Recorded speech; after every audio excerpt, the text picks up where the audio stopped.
Film dibuka dengan memperlihatkan seorang suami istri yang bernama Taejun dan seorang istri yang bernama Seyun. Mereka berdua baru pindah dari kota dan kini tinggal di desa dengan suatu alasan. Kemudian scene berpindah pada Taejun. Ia sedang berkebun. Tak lama kemudian ada pria yang bernama Jairim. Ia adalah tukang kayu. Mereka berdua pun mengobrol dan Jairim berkata bahwa Seyun ingin belajar membuat furnitur dengannya. Karena hal itu, Taejun pun kesal, dan ia langsung menanyakan pada istrinya kenapa ia ingin belajar membuat furnitur. Taejun berkata bahwa ia tidak menyukai Jairim. Lalu istrinya menjawab bahwa ia belajar bukan karena Jairim. Malam harinya, Seyun berkata pada Taejun bahwa ia akan menyewakan kamar kosong mereka. Namun Taejun tidak mengizinkannya karena ia tidak mau tinggal dengan orang asing. Seyun terus-terusan meyakinkan Taejun dan akhirnya Taejun setuju. Esoknya, Seyun langsung membersihkan kamar kosong itu dan mempromosikannya di media sosial.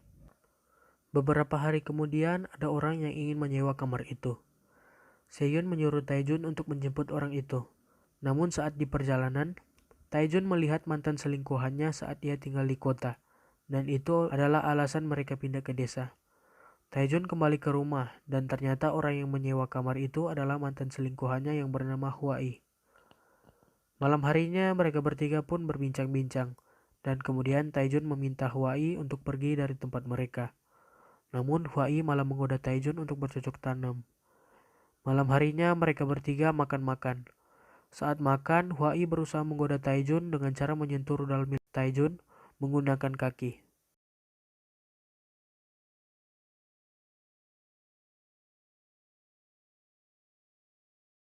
Setelah itu, Huai berkata bahwa ia sudah terlanjur mencintai Taejun. Esoknya, Seyun pergi untuk belajar membuat kerajinan kayu. Sementara itu, di rumah, Huai masuk dan mengambil baju yang pernah Taejun gunakan saat mereka berselingkuh. Tak lama kemudian, Seyun datang, dan Huai melihat Seyun diantar oleh Jairim. Kemudian Huai pergi menemui Jairim. Ia berkata bahwa ia mencintai Taejun, dan ia meminta Jairim untuk menggoda Seyun. Dan jika berhasil, ia akan diberikan imbalan. Keesokannya, Seyun dan Huai berbincang. Huai mengatakan bahwa ia sedang menulis buku dengan judul Perselingkuhan. Karena mendengar kata perselingkuhan, Seyun menjadi galau seharian. Malam harinya, Seyun melihat Huai sedang berjalan keluar. Seyun pun langsung menghubungi Taejun dan menyuruhnya untuk pulang. Dan Taejun berkata ia belum bisa pulang karena ia masih bersama dengan teman-temannya. Ternyata Taejun sedang menunggu Huai di pinggir jalan. Karena penasaran, Seyun mengikuti Huai, dan Seyun menemukan bajunya Huai. Lalu ia juga mendengar suara desahan yang berasal dari semak-semak.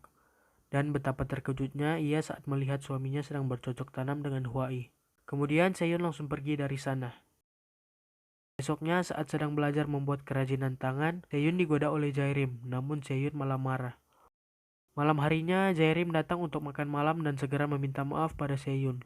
Namun Seyun masih marah padanya. Saat Jairim akan pulang, Huai mengajaknya untuk nginap di kamar Huai. Dan Taejun pun langsung kesal. Untuk melampiaskan kekesalannya, ia mengajak Seyun untuk bercocok tanam.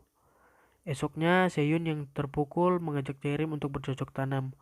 Namun Jairim menolak dan menenangkan Seyun. Dan ia mengantarkan Seyun pulang. Jairim juga berkata bahwa Huai yang menyuruhnya untuk menggoda Seyun. Saat Jairim tiba di rumah, Huai sudah menunggu kedatangan Jairim. Huai marah pada Jairim karena ia gagal menggoda Seyun. Jairim malah menasihati Huai untuk tidak merusak rumah tangga orang lain.